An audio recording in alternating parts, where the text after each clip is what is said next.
Hello and welcome to Culture Shocked, the pop culture podcast brought to you by four aging millennials and our outdated opinions. I'm your host Adrian, and joining me as always is... In another life, I would have really liked just doing laundry and taxes with you. Hi, I'm Doug. I'm Corey, and every rejection, every disappointment has led you here to this podcast. I'm Mike, and we're all small and stupid. If you're like me and you're at home wondering, what three elements do I really need to make a cinematic masterpiece? I'm going to give them to you right now. Talking rocks, hot dog fingers, and butt plugs.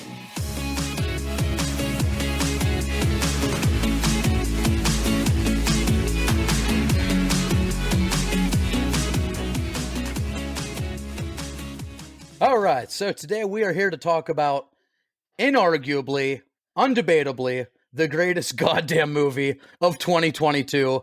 If you didn't get the references at the beginning, Everything, Everywhere, All at Once. This was a movie I saw in theaters, and as soon as I watched it, it was one of those things where I was still very enamored by the Batman. This immediately went into my top 5 movies of the year. Whatever reason, I watched it months later, I rewatched the movie, and it hit me on a different level. So much, though, that I half drunkenly blew up our Discord and told these guys that they have to fucking watch this movie. Which Doug and I did almost 3 months ago. simultaneously at that point. Yeah, and I said, fuck you guys, I'm going to, procrastinate, wait till we do an episode on it. Mike asked where I could watch it, and I gave him a copy, and he waited 3 months to watch it. And to Corey and Mike, to Corey and Doug's credit, they did watch Nobody this ever movie. wants to give me credit for anything. They always give it to Adrian or Mike. Yeah, every time I really mean to give Doug credit, I never say his name. My brain just doesn't allow me. It doesn't roll off the tongue correctly. I've put in years of effort to earn that. So I've been fucking dying laughing because the way you were like, well, fuck Mike. Yeah, but to Corey and Doug's credit, that same night that I rewatched that movie, and it hit me on a different level. They pretty much watched it right away. Well, I mean, the way you came out, you're like, this movie is so fucking, and we're like, what the fuck movie are you even talking about? I had no idea what you were talking about. Never heard of it. And you had the audacity to assert that I would like it more than the Batman, and that was just impossible to me at the time. That was one of the first things he said was we would probably like it more than the Batman. So And he we were still manipulated on a me high. because I'm a guy who is like, you can't just say that to me, and I got to prove you wrong right away, right? Of course. So I set out to, and I couldn't. Yeah, Adrian, you were shot out of a cannon in the Discord for that night. Yeah, it really was. Well, you'll always see a direct correlation to my Discord activity and my drinks. It's true. It's true. Now, let me tell you my story that night. I went on record saying that I really enjoyed it, but I don't know about best of all time because they were gushing about it like it was the greatest thing they ever watched. Instant orgasm when they watched it. It kind of was. So, Yeah, that's all. I said, okay, you guys might be glorifying it a little too much. And then they just kept going, so I thought they were fucking with me. I'm like, oh, they're fucking with me. It's not their favorite movie of all time. So I went to bed. And we didn't. I woke up the next day to a 2.5 hour drunk rambling recording session about that movie. I did not know they were actually going to do that. It's an unreleased episode. Maybe one day, Patreon or something. Maybe eventually, just for the entertainment value of it. But I really wanted to be there to talk about this movie. I don't think it was that bad. No, it really wasn't. It probably was terrible. I'm probably like, no, dude, I love it more. Probably said Sam Raimi 15,000 times. No, really, it was actually kind of like silly how on point we stayed for the most part. Doug, does that episode still exist somewhere? Like, do you have it saved somewhere? It's on here. Like, unedited? It's archived on Zencaster, unedited. Is it really? Oh yeah, I would love to just listen to that. Yeah, and it actually was 2.5 hours with just the two of us. Like, we're not even exaggerating. Nope. So that goes to prove our formula. It doesn't matter how many of us there are. We can't shut the fuck up. We got 2 hours of content, which is why you may have noticed in recent releases we started breaking them up for your benefit. Convenience, really. Make them a little more digestible. Yeah, I think that's a good way to put it. We understand not everybody has 2 hours in one day to listen to something. So Here at Culture Shocked, we understand. And for those of you who do enjoy the long format, I truly am sorry because I do too. But If you enjoy the long format, here's what you do. Wait till Listen to Thursday, back to download both of them, and just listen to them. you're no. You like, just listen to them. see. Don't worry, guys. I actually understand you. I'm the one in the group who understands liking longer content. What the hell's the difference of? Nope, you just don't get it. He said you just don't. Yeah, because maybe they're I don't. broken up. But in the slight, I want to say research into this topic, it became pretty clear that most people's attention span is between 45 minutes to an hour and 15 minutes. So our 2.5 hour episodes were probably not, I don't want to say boring people. It obviously wasn't boring. I listen to them. I think they're funny, but by 2 hours, Edit all you're this putting in out. a hell of a commitment. Wait, Most what people did you stop just say? listening by then. I said edit all this out. Yeah, Well, it's- No. Like that's this fine. is us. Like I keep this in. This was us kind of. Doug, you're announcing- editing it. Yeah. that- I'll leave this in. But that- yeah, what like did you say was more a or less, joke we're about just people's telling you this attention because we just wanted to be upfront and open about like the change that's coming. For Yeah, listen, those of you who've been we're with not- us. We're not doing it to be fucking grimy and get more download. Well, we kind of are, but I mean, I it mean, definitely that- helps. Definitely helps. No, that's just a bonus. To That's it, just For a that's us. For Speaking of us. bonus, God, we're such whores. Yeah. But Join, anyway, join our Patreon at the $1 level and get our episodes a day early. $5 level, get our movie commentaries. Oh. no, because we wouldn't have it edited in time. No. That's true. That's true. Like Adrian should never offer anything a day early. What are But you doing? guys, when we start a Patreon, I mean that has to be one of the core No, it incentives. Early No, it content. doesn't. No, That's all. That's Un- always no, it. no, no. it always is the base for this stuff. But it doesn't have to. Doug, be. you don't But it's listen to going to be. podcasts, I am subscribed to some Patreons. but not podcasts.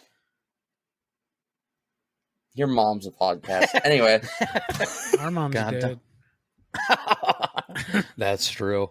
are you saying that means she can't be a podcast? If you support us at the $10 Yes. level, then we will tell you all about our mom.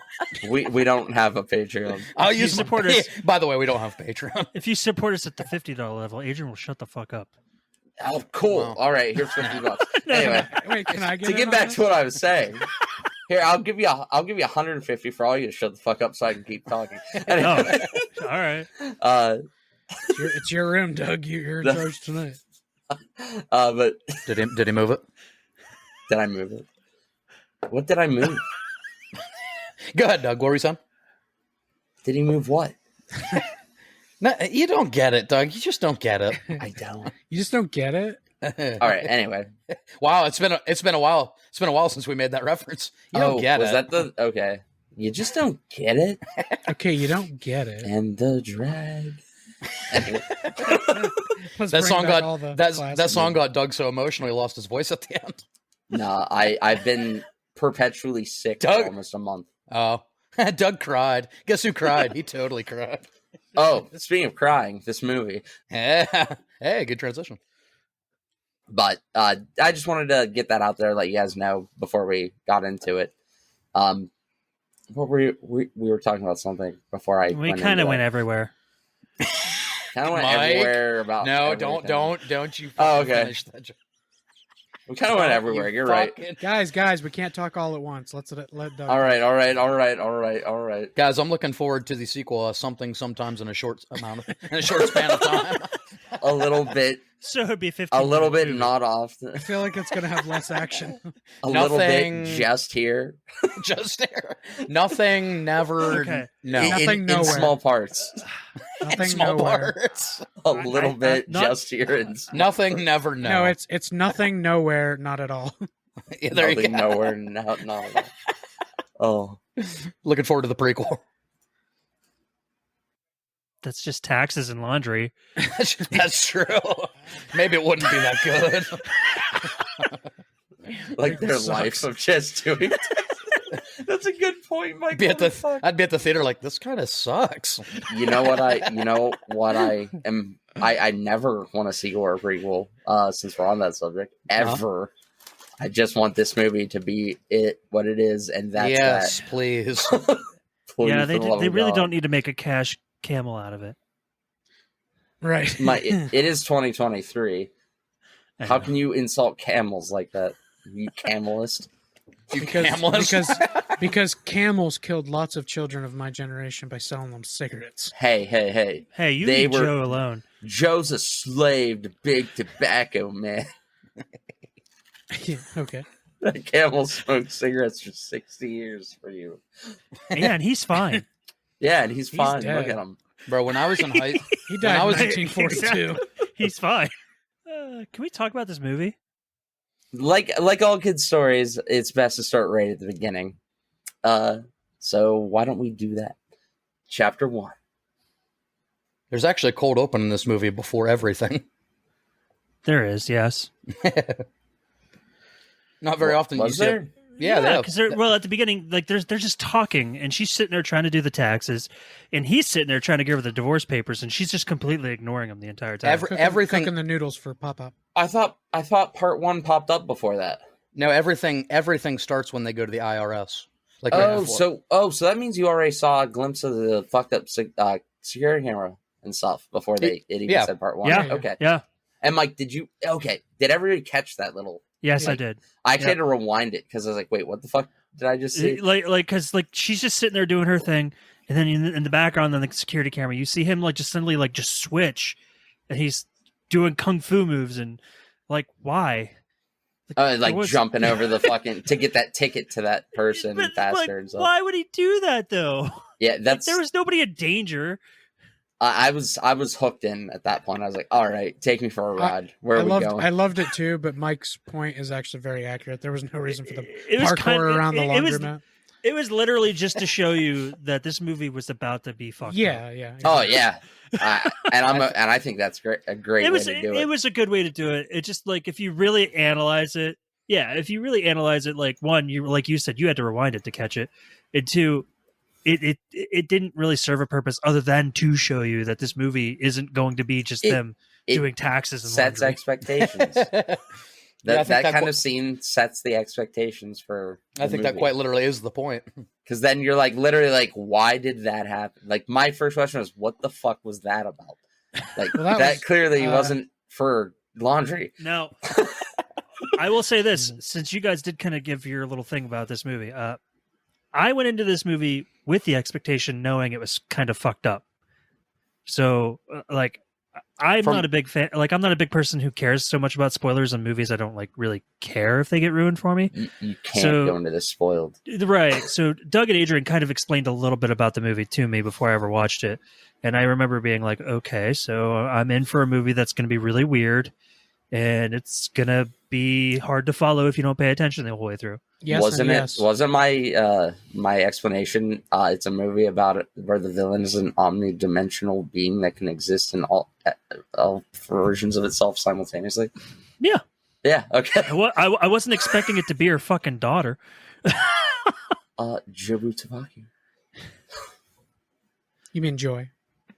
Yeah, No, he means Jobut, whatever the hell the other word Tapaki. is. Jobu Tabaki. And Tapaki. So whatever the Yeah. other Jobu talkies.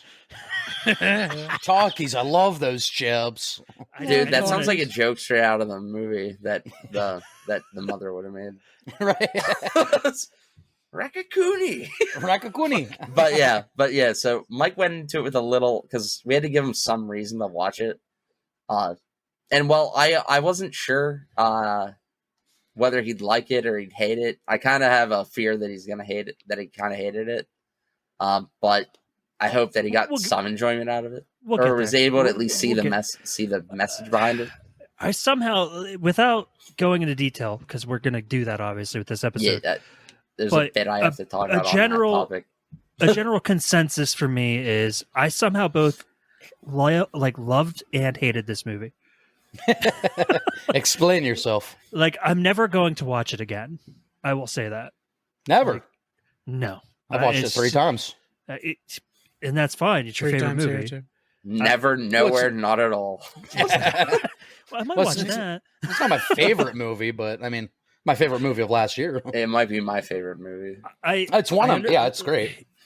Basically, to kind of summarize what I mean by that is I fully understand why it got so many awards, why it's been nominated for so many awards.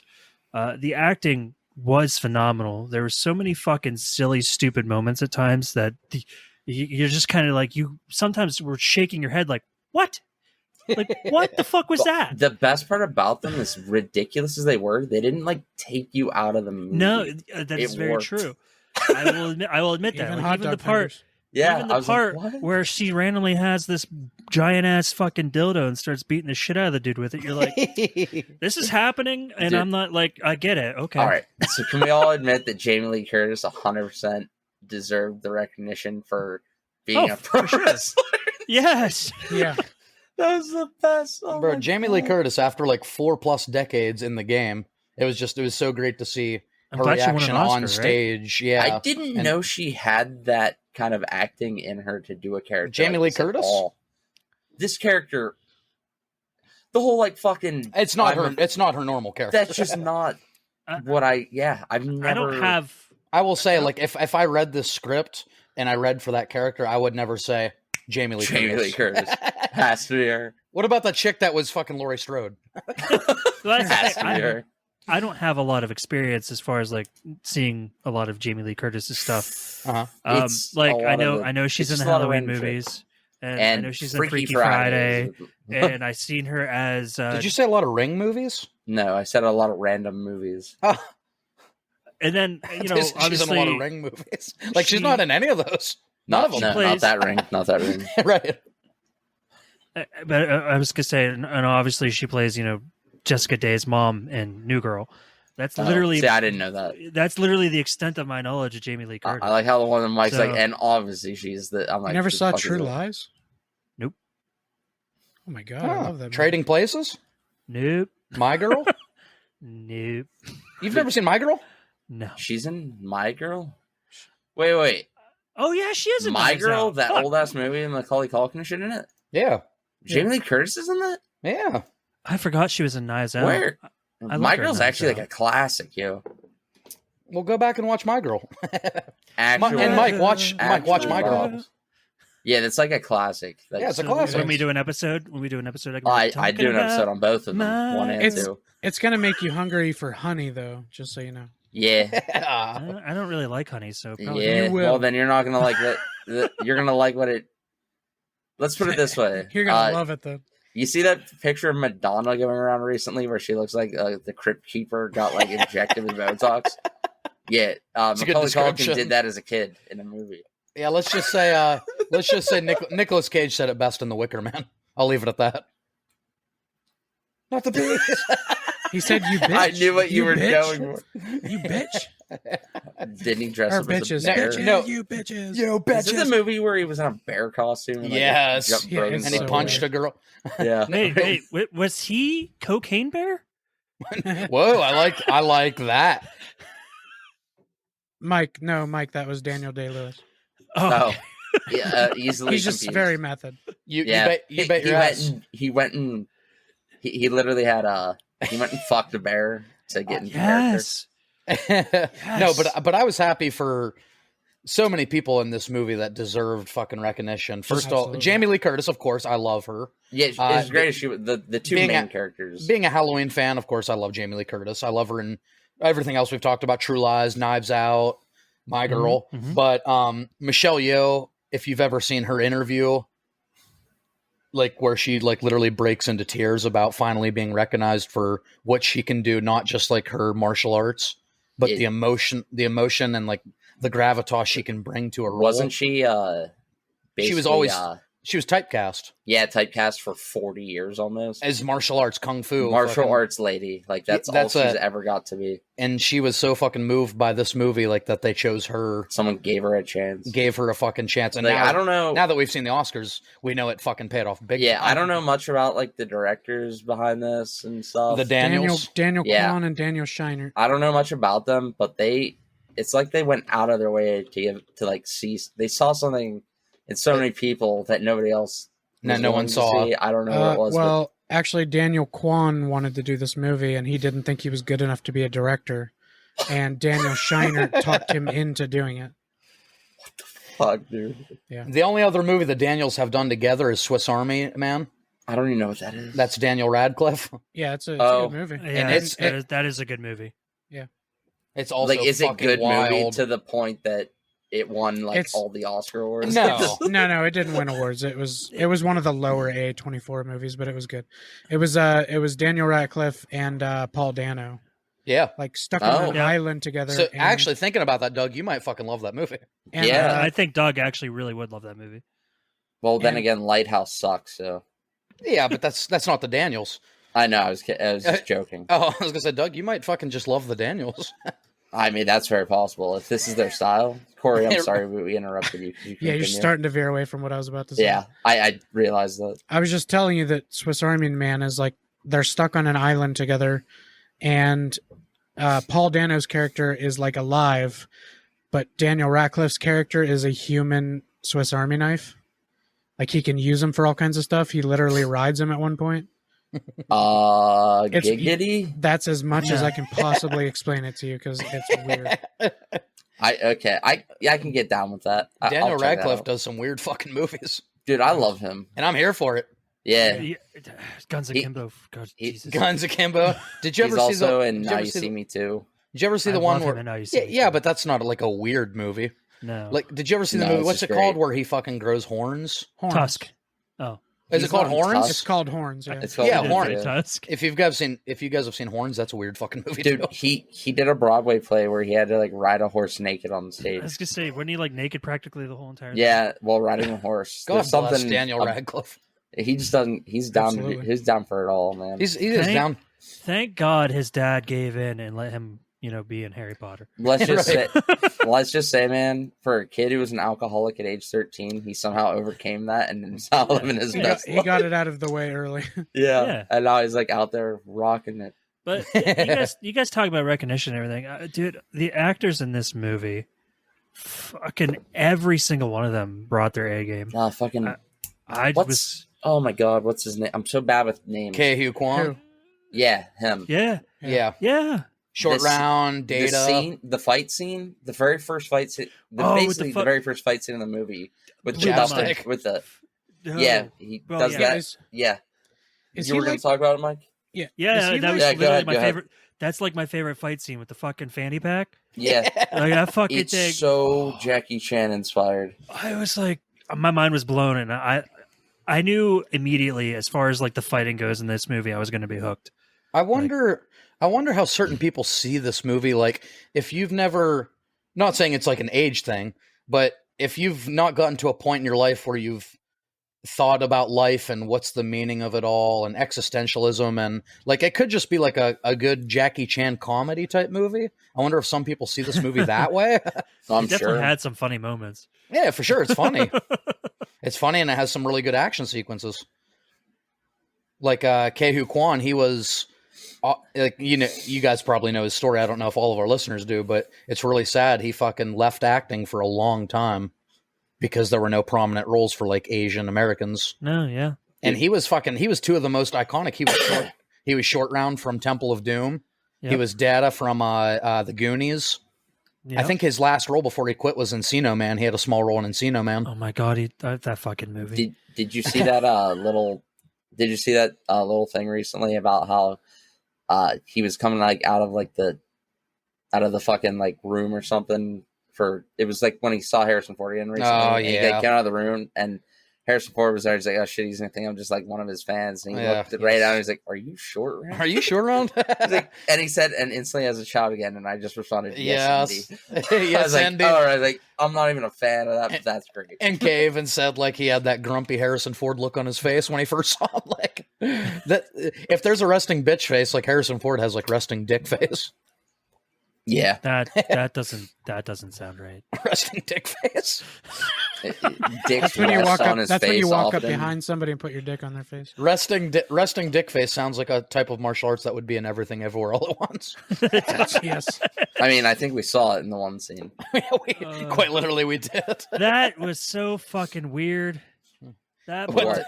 the butt plug? I'm not gonna lie. That Dude, that part, was the like they best. just When that security guard comes flying over the fucking Well, I cubicle. I apologize. I don't have the channel name, but the two guys that she fights in that scene, they actually have a YouTube channel that teaches people martial arts. Oh, really? So those two dudes are And- fucking legit. Oh yeah, that So- scene was very like all the choreography in this. So good. So- So is butt plug a form of martial arts? You've never heard Butt of that? plug. I can tell you a fun fact about the butt plug fighters. Yeah. They're- Is that a they're- video game? Blaze. Butt plug fighter? Blood Plug Fighters. Turbo It's Ultra. No, it's a game I had for Nintendo 64 back. Oh, Yeah, okay. Mike, real quick. I was going to say, I practice butt plug martial arts 3 times a week without the martial arts. So, go ahead and figure that one out. Go ahead, Corey.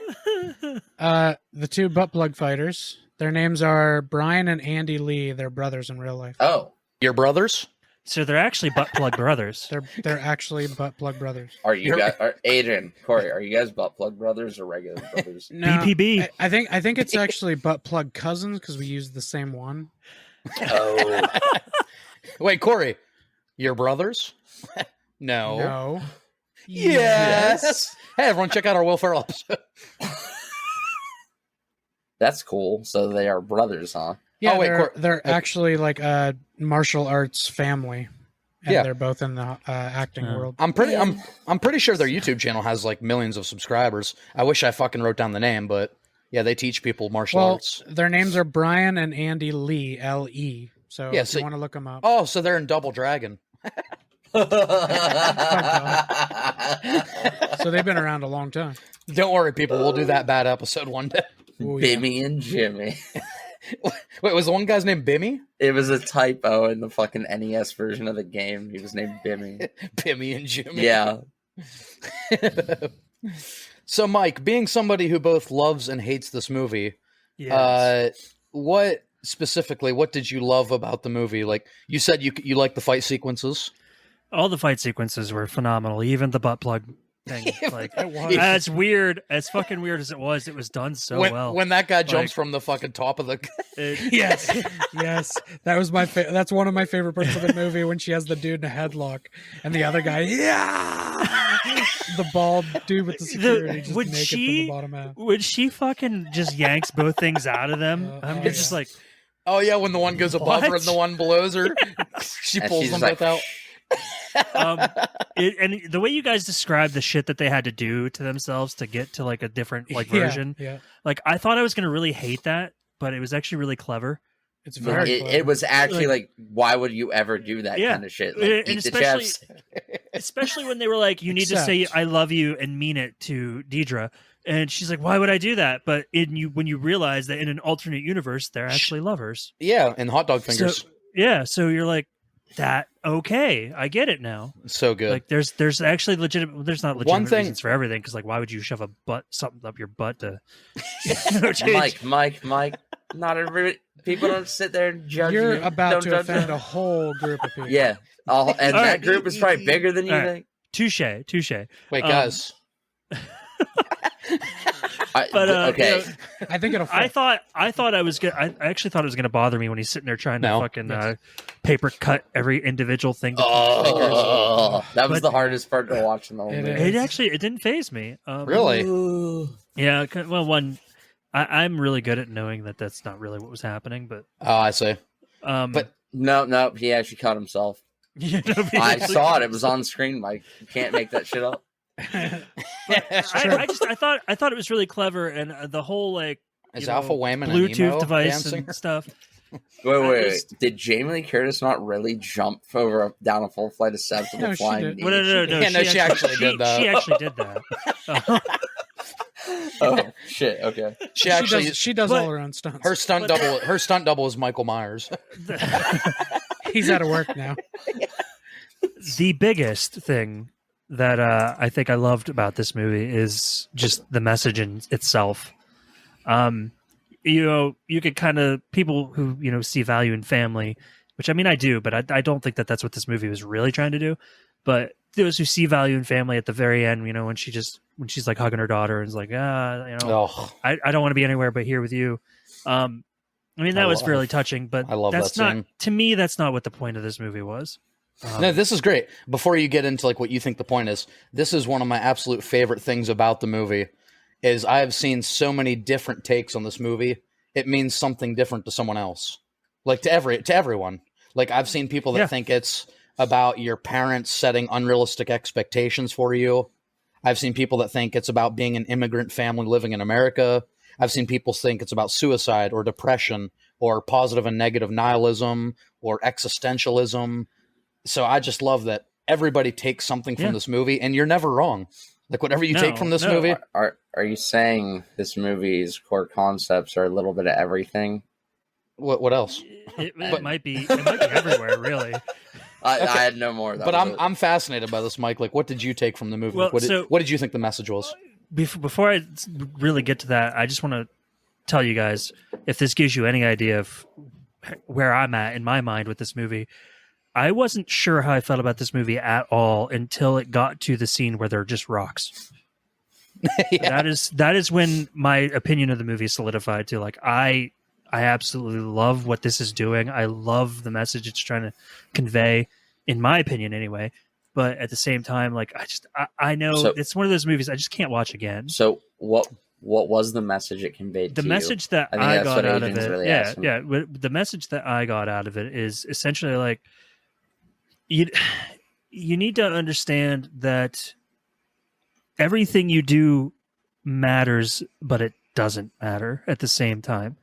Like, if you approach life with the idea, if you approach life with the idea that, nothing matters, then you can make every individual thing you do meaningful by making sure you do it to the best of your ability. And it kind of takes a weight off your shoulder knowing, like, I mean, I'm going to do this for me and the people around me. I don't need to make anybody else give a shit about what I do. Yeah. Like, it's kind of like, it's kind of freeing when you, like, to me anyway, like, to think, okay, nothing matters, but everything matters. Which essentially, I mean, at the very base level is nihilism. And that's where the positive and the negative comes in. Like, is it like nothing matters? So nothing else matters. Nothing else matters. Oh, so it's like fucking nothing matters. So like, why do anything? Why are we here? Or it's like on the other end of it, it's like nothing matters. So why are we fucking? Thank God, nothing fucking matters. Exactly. Yes. It's a very freeing feeling, in my opinion. Anyway, I feel like some other people who I don't know if maybe more negative people are like, God, nothing matters. Why are we here? Like, when I was younger, yeah, that is how I felt when I was younger. And I got to that whole thought process, like, what the fuck's the point of life? Why are we here? Like, why does this universe exist? All that shit. Like, my mind used to be like really dark and be like, no, like, if that's the purpose, like, there's literally no point in life. And I can't help but feel the Daniels have had those feelings many times in their life with this movie. Now as an adult, with 2 children that, I absolutely adore and actually in a happy relationship for once. Like, it's just, even knowing that. Yeah. Even insert knowing that name nothing, here. You guys are great. Even knowing that nothing truly really matters to the grand scheme of the world, it's nice to just be able to do things without the pressure of that. You just blew my fucking mind. That was nice. I just wanted to be quiet while I said that. Yeah.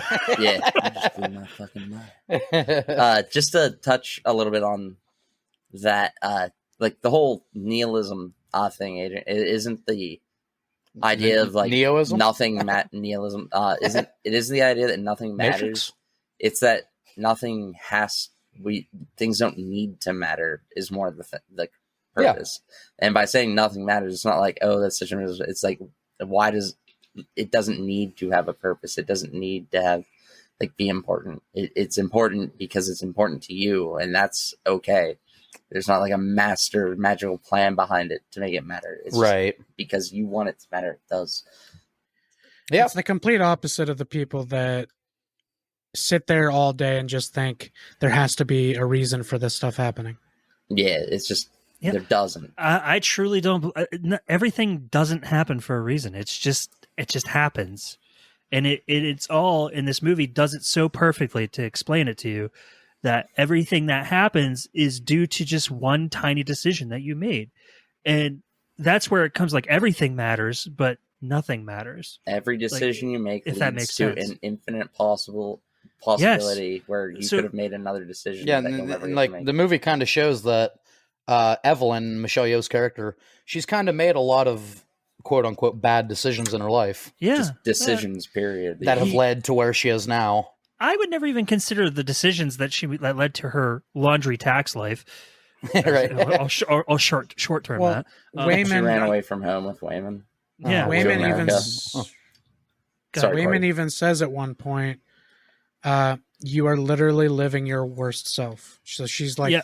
the worst version of her own self. I love that she becomes the one because she's made like every bad decision. Yeah. He kind of. She's I being her love. worst self. Yeah, I love how he explained it. Like, you are the one because you literally have like you're kind of like the jack of all trades. You're not great at anything. You're like subpar at everything. And that's where that humor of the movie kind of comes in. Yeah. Like, you are the chosen one because you've made every wrong decision. Like, you're the worst. You're literally the worst possible version of yourself.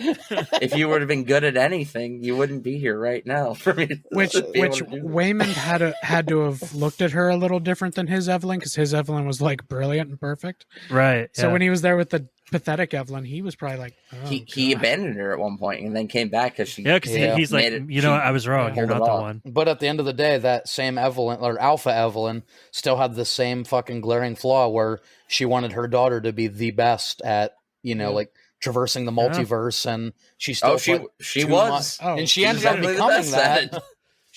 She 100% was a monster and But because of that, she became fucking Jobu. Yeah. Yeah. And Jobu tacos. just so we're on the same topic, Jobu Twaki doesn't travel the multiverse. She is every She's version of herself everywhere at the Yeah. all same at once. time. She is Yeah. the multiverse. That's why at the end it was like they could. Yeah. It was so hard for Evelyn to like keep track of what was going on anymore because she Yeah. had to purposely stay focused, or because she Well, was seeing if infinite other things all at the same time. if you pay attention when she's trying to find that version of Evelyn, she's just kind of turning her head and like turning new channels on. You can kind of tell that it's all happening simultaneously. She's just looking for the right universe. Like Dude, when her can- nails changed Like, colors can and we everything. talk? That was probably about like, how it's just like how brilliant was she like as an actor to pull like that off? Like the way, just the movement of her head. Like not yeah, I don't everybody know can pull that shit off. about Like, the actress that played Joy, but she did. Yeah, I fucking don't either, honestly. Stephanie Incredible Sue, too. She's not really Yeah. in a whole lot of She So- did well, in all America. kinds of roles in this movie. Yeah. I honestly think she was I think undervalued. compared to some of these others. She has like a whole fucking highlight reel for future movies in this one movie. She literally did everything you could ever do in acting, all in Yeah. this one movie. They're like, All what? at once. She's like, what emotion do you want to see? Like, okay, it's all in this fucking movie. I'm gonna do it all in this one scene. I guess. I'm gonna walk down this hallway and show I guess- you what acting is. I guess another choice for Joy was Aquafina, and She's her. a And, little too punchy, I think. yeah, her and Joy were. Or Joy, Corey. I'm sorry. What did you say her name was? Stephanie Sue. Yeah, Yeah. her and Stephanie Sue were in a movie together. I can't remember what it is. Stephanie Sue was like a supporting actress, but yeah, Aquafina was the first choice for this character, and then I Stephanie love- Sue got it. I love I like Awkwafina. She's Awkwafina, but I feel hilarious, like she's a very specific kind of exactly. character. She's too punchy to be Yeah. the other side of Jobu. Like Well, Jobu. I couldn't see To be Awkwafina Joe. coming up and being like the depressed daughter who just wants her mom to acknowledge her and her girlfriend and fucking not call her fat. yeah, that's- Sit depressed in her car. Like I just But don't see Awkwafina pull. And without- then, I And loved then- how I loved how Gong Gong at the end actually accepted that was Joy's girlfriend. Like he was like, Yeah. yeah, no, Yeah. it's fine. If Without, you pay without attention, right after that, she's even riding on the back of his scooter, like yeah, the problem yeah. was that, scooter. that Evelyn never told him until then. So Right. he never had the problem with it. of Yeah. course, yeah. No, that was that was the whole point of that. Is Evelyn was projecting that onto her. Yeah. She assumed he would because it bothered her. Yeah. And to be fair about the parenting thing about you're getting fat and you never call me, like, sometimes I think that's You are parent- getting fat. sometimes that's parents in general. I think they say it with love, and not being able to speak on it because it's not my culture. But you hear that Asian parents are pretty hard on their kids sometimes. Oh yes, Yeah, I've that's definitely pretty heard well that known. before.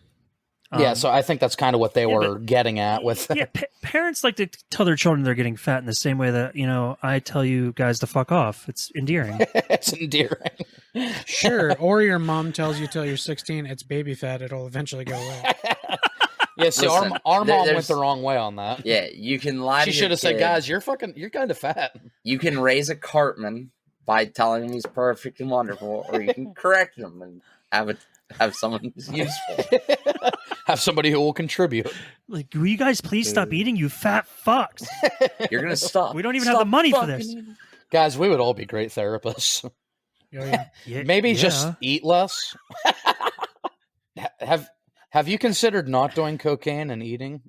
Have you possibly Yeah, me considered neither. going home and intercoursing yourself? Intercoursing yourself. I mean, I Literally. could go for all of the things you guys just said. This would be my advice as a therapist. Listen, if you like doing cocaine, that's cool. Just like 80% of the time, don't do cocaine. Whatever you want to do for yourself, that's you, man. That's you. If you eat your feelings, just do it 20% of the time. Just And gorge. stop blaming the spoon. Monday through Saturday, eat a salad. Sunday, go nuts. And do cocaine, have orgies, and eat that food. You're really on this cocaine thing, Adrian. Actually, He is really on this. no. Wouldn't it be so contradicting? You could be like, really, you just got to start eating healthier, or if you really want to lose weight, just do cocaine. True. Yes. What if a therapist? You told your therapist There's you a good eat That is emotion. expensive, Mike. Most expensive but most successful diet. You heard it here, kids. Do cocaine, It ends in bankruptcy and failed marriages. but you'll be thin. Yeah, but and that's your spouse's kind fault. of. They can't accept And you'll you be doing thin cocaine. until you have no more money and can't stop yourself from eating. You will be all thin the though, fucking so food. that's Oh, more shit. attractive than being fat. Yeah. She yelled at me Sure. every time I did a bump. Ew. Oh So my what god! if it's 4:30 in the morning and you and the kids are trying to sleep and have to go to school? I didn't- And I'm I did an 8-ball. I called off my job. I didn't take my kids to school. Ugh. Being attractive is more valuable than money. You're fine. I Yeah. mowed the lawn at 3 a.m., so I'm a bad guy. And it was snowing out. And I don't have a mower. Um, I actually think I was mowing my neighbor's yard. all right, I think we took that bit to Sir, its can you please leave the kink? natural ending. Sir, this is a Wendy's. Sir, this is a Wendy's. I'm legally obligated, not allowed to say that line. Oh shit. So, Mike, I'm surprised that the scene with the rocks worked so well for you. I fucking loved it. Yeah. I mean, I was sitting there watching this movie, and the entire time I was going back and forth. I was like, "What is this?" And then I'd laugh, and I'd be like, "Okay, that was really awesome." And then I'd be like, "What is this?" You went back and forth more often than Wayman. Yeah. And by the way, the silent moment, I want to say two things about that with the rocks.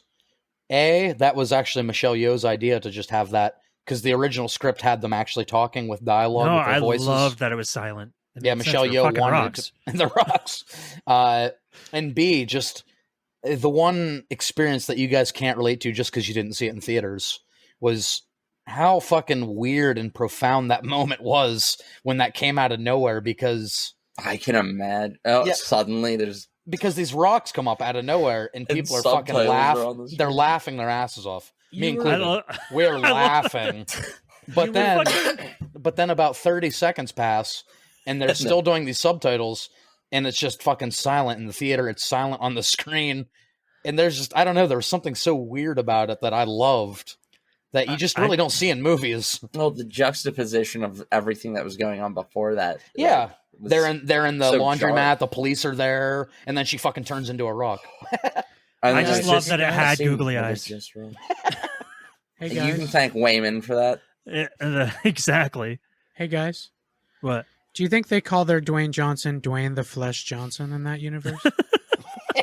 Dwayne the Flesh Johnson. Because I was he's not. I was gonna make a rock joke, but that was better than what I could have came up with. That was Dwayne the Hot Dog Fingers Johnson.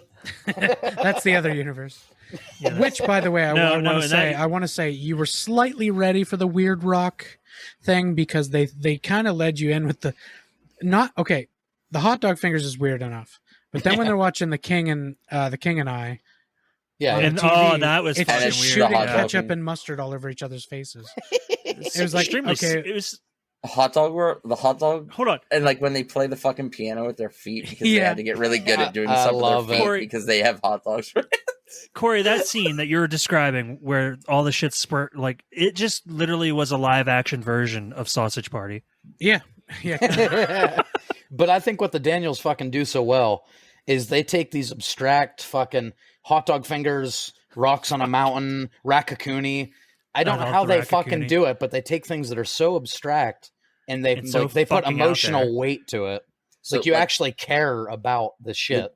to piggyback off that and talk a little bit more about the rock scene, like that kind of genius behind like that just silence and stuff going on there was like kind of the point of like what she was saying. Here you don't have to be Joy or whatever, you can just be a rock. And like for a little bit, everyone in the theater was just silent and just looking at it, and nobody was talking or doing anything. Right, that's They were fucking just being rocks. that's meta. That's fucking next level. exactly. We're living that.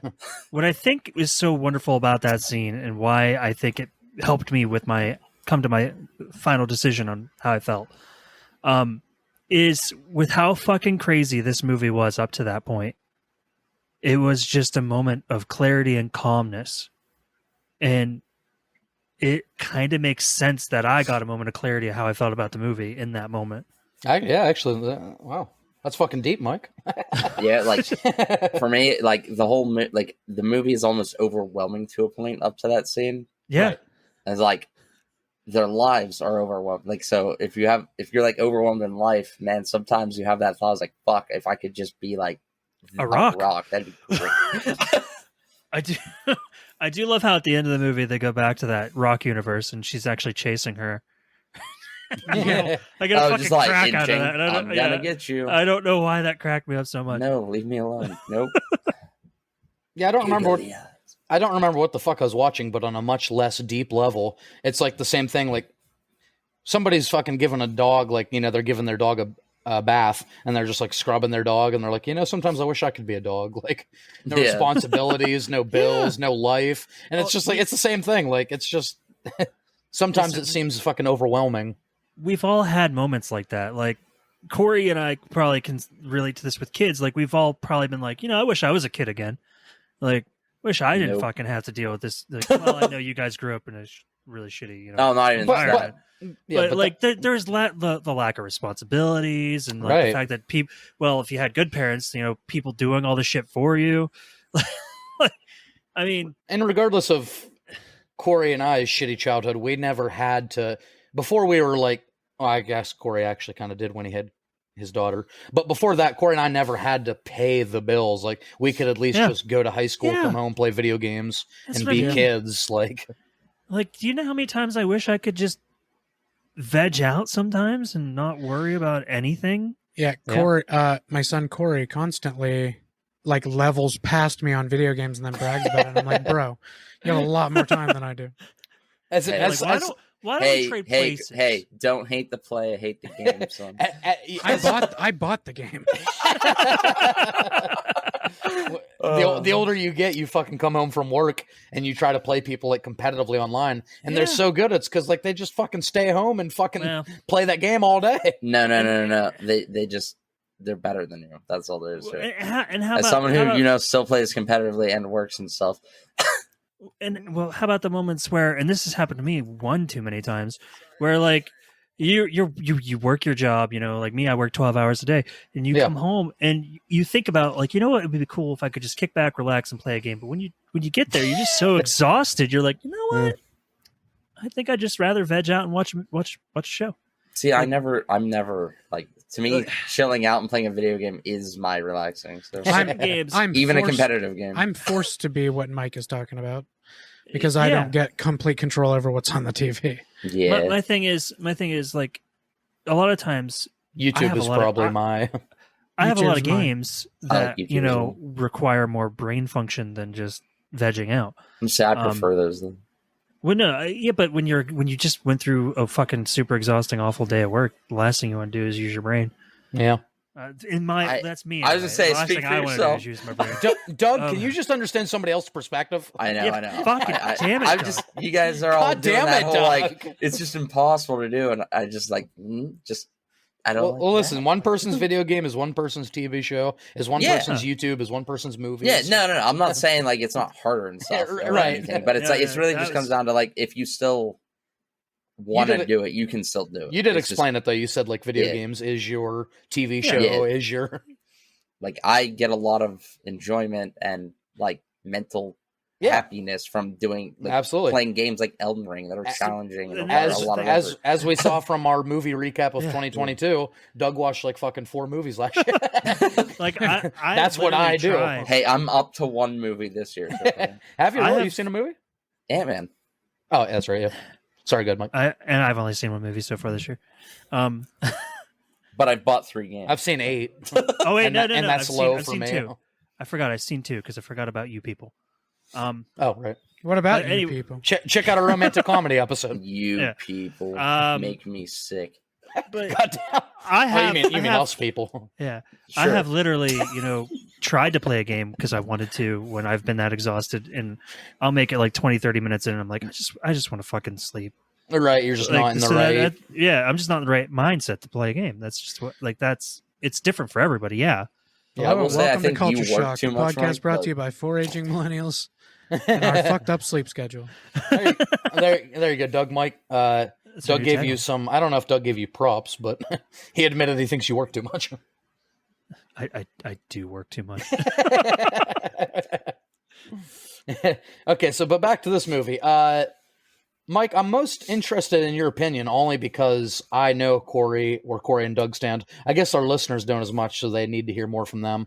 But Mike, was there any pretend we didn't talk for 2.5 hours drunkenly Right. about it. Mike, were there moments in this movie that it was too off the wall for you, too random, where you're like, I'm losing interest, I'm kind of not loving this? There has to have been. I mean, aside from her randomly pulling out a giant ass rubber dildo and beating the shit out of a dude, turning the dude's fucking head into confetti. That was his whole body. All of Yeah. that was that. None of it was actually just super far out there because they kind of explain before that why this is happening. If anything, it was horrifying at the time. It was like, Yeah. Yeah, I But, think you can do all this. The movie movie did a does- really good job of making sure that when those moments happened, you weren't going to be taken out of it because you were just, oh, okay, so this is what they meant. Dude, the scene when she comes rolling in with that poodle and just fucks them all up yeah, somehow is you like can one have, of my favorite things. somehow you can have fucking Jobu come up an elevator dressed as Elvis Presley with a pig, and you're still like, yeah, this makes sense. Yeah, exactly. Like I just when that happened, not my mind wasn't like, why is there Elvis? And when Like, she what is came this? out of there looking like she did with a pig, you knew some badass shit was about to, Yeah. like some crazy shit was Can I about tell you to my happen. favorite? Can I tell you my favorite part of that scene is Please. when Evelyn is finally starting to try to use her power. Jobu's just sitting there looking at her, and she turns her head and goes, "Oh, you peed yourself." I don't know why that got me so hard, but oh wow, that got Oh me my so God. hard. And can I also say, It got me hard. Can Is I that also- what you just said? Yeah, accidentally. accidentally, he said, I'll keep it. Accidentally, kind of. Can I also say it's fucking crazy that Joy had the best Elvis impression of 2022, not Austin Butler, who played Elvis Presley. Goddamn. Well, to be fair, she was doing Korean Elvis. All right, take that out. Yeah. Take that out. Well, Take that out. hey, there are a lot of Asian Elvis impersonators. There are. for No, some reason. not in Vegas anymore. But the Korean Elvis thing works because that's a How I Met Your Mother reference. I knew You Mike can was keep that going in. there. I knew Yeah. it. Well, it was a How I Met Your Mother reference. It was. But- Yeah. Is that I why I don't- think there's a lot of Korean Elvis Probably. impersonators? Maybe. That could very well be it. Actually, no. I actually know the real fact on this is until a couple of years ago, there were hundreds of Elvis impersonators in Vegas. And within the last couple of years, it actually became illegal to do that without a license. So there's only Really? like 3 actual practicing fake Elvises in Vegas now. Here was What? Corey again with. I have a little factoid about that. Wait, Corey, so you're going to be married by one of the 3 fake Elvises? One of the 3 fake Elvises in Vegas is marrying me. That's awesome. Awesome. When? He's one of the only 3 allowed to do it. I had to book it in advance. Doug In said, October. "When I'm going." Yeah. I actually will be streaming it, so and not just to gamble. Wait, you're gonna be streaming the wedding? it's part of the package. It'll be on That's Facebook really Live. cool. That's awesome. Yeah. So Join our Are you- Patreon for $5. Is this serious right now? Yeah. Yes, he's I'm being not he's joking. being dead Doug said, serious. "Is this real life?" When? gonna- he- This is so October real. 5th. Holy shit! But yeah, this is definitely not the kind of movie that I would normally watch.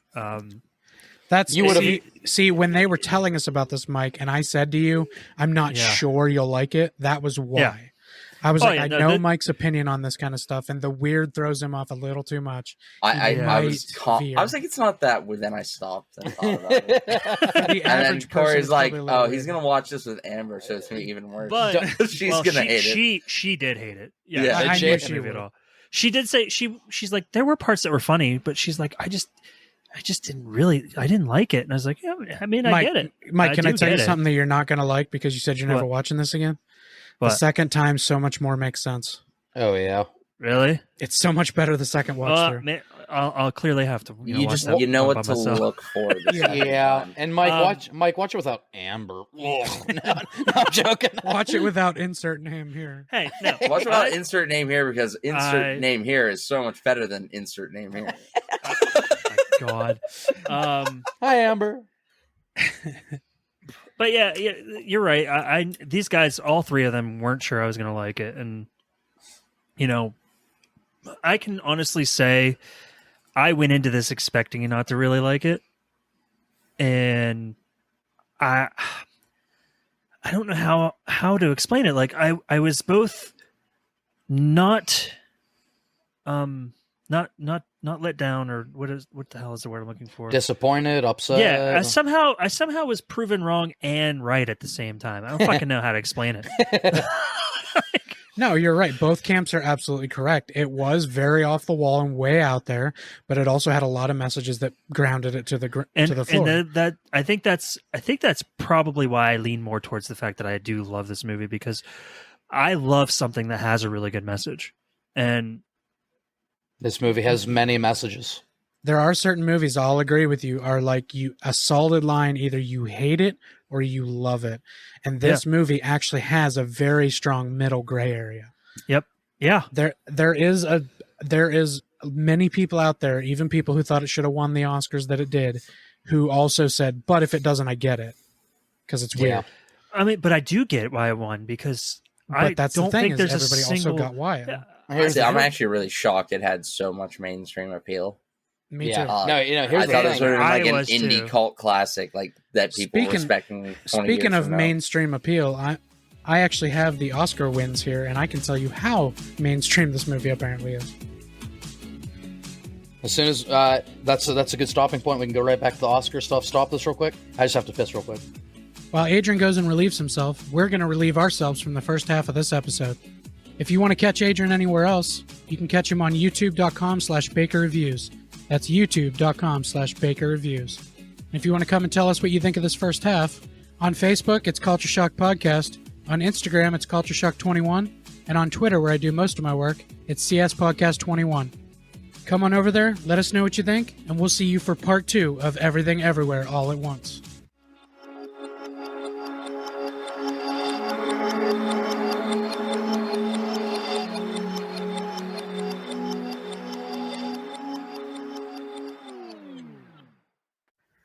Welcome back to the podcast, everyone. After the world's longest pee, Adrian returned so we could finish this episode.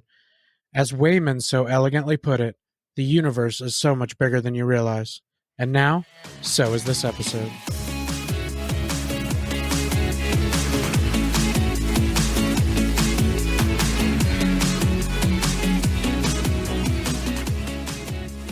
So this movie actually is way more revered by the general public than I thought it would be. I assumed it was going to be one of these ones that we all loved, that we talked about all the time, that everybody's like, I don't get it. But I'm going to say the Oscars definitely proved us wrong, because they're usually pretty pigeonholed to like war movies and biopics and everything. Like, boring shit. Yeah, you can say it. Boring shit. And that's the thing is Hey, I like a lot of those movies, I like war movies. but they're not. They shouldn't win every award every time just because they're showing stuff that happened. Are you telling me that that America is a fucking simp for war movies? Yes. American Beauty's Yes, I pretty am. solid. Never seen it. What? American Beauty is not a military It's movie not a at war all. movie. He has a bit of a war inside his head, but Yeah, it's a great fucking movie. yes, it is. Okay. Uh, Glad I know that now. speaking of the war movies always win and everything, the movie right next in line, Everything Everywhere All at Once, won 7 Oscars altogether, which Wow. is pretty damn good. That's crazy. The second place was only 4 Oscars with All Quiet on the Western Front, which I heard is a very good movie. Well, I've never even heard of it. It's about a real life thing. The first time they stopped using like drums to go into war, they were quiet going in, and it actually was a huge advantage. That's why they don't beat drums anymore. Because whoever thought of that Yeah, was just exactly. like nobody's else thought of this before. exactly. Yeah, I'm a little offended that All Quiet on the Western Front won Best Score when Babylon is out there. A lot of those original songs in that movie should win awards. Babylon shouldn't win any awards, but that's the one I'd give it. That's what I mean. Like the music in Babylon should win awards. Batman. Batman. Yeah, that score was great. Well, fuck you, And- Corey. Listen, So you hate this movie too? I am 100% not even going to pretend superhero movies get the respect they deserve. So it's not even going to touch my lips. Wakanda Forever did win an Oscar for, it was for costume design, Oh, okay. Well, I mean, that's an Oscar. which I don't understand because Corey and I literally did an episode of Wakanda Forever and we were fucking trashing some of the costumes. Perhaps you guys have shit taste. Ooh. No. Have you seen No. it, Doug? No. You'll have the same opinions Okay, I about a assume. couple of the. No, I costumes. believe you. Actually, I just made Namor. But well, his was on par. That's what Namor No, just no, looks like. I but- just wanted to say a thing about Wakanda. Oh, Forever. okay. But the 7 Oscars it won.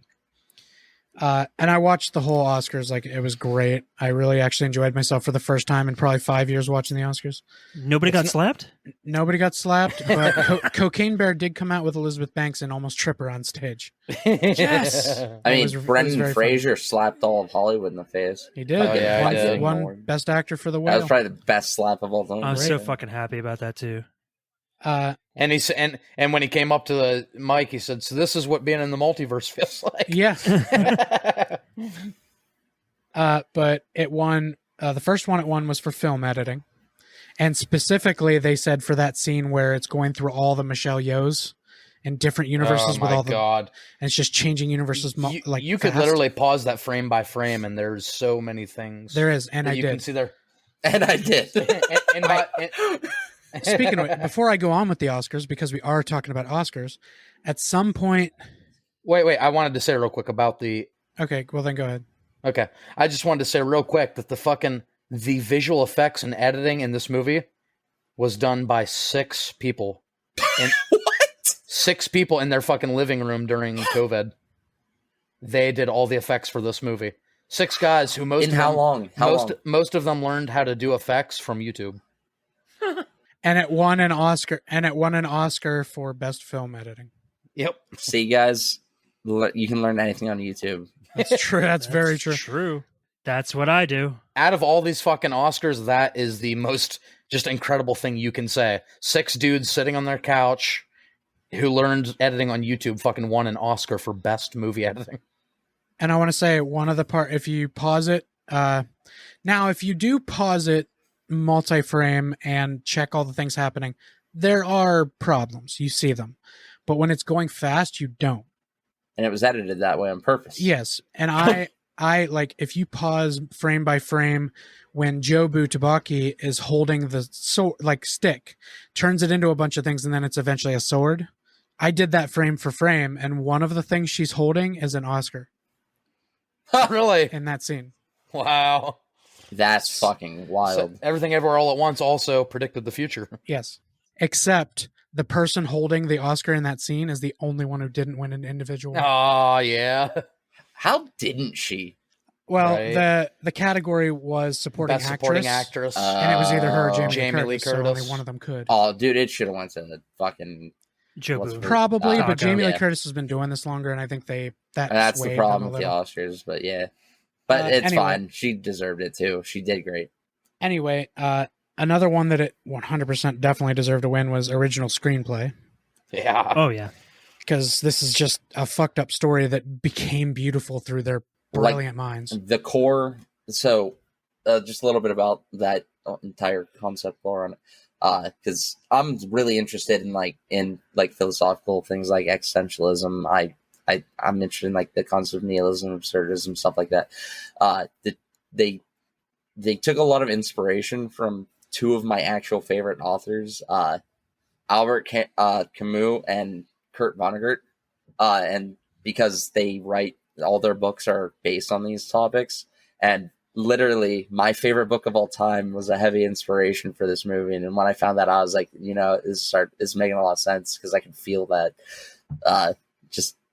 So like the core concepts behind the movie. What was the book?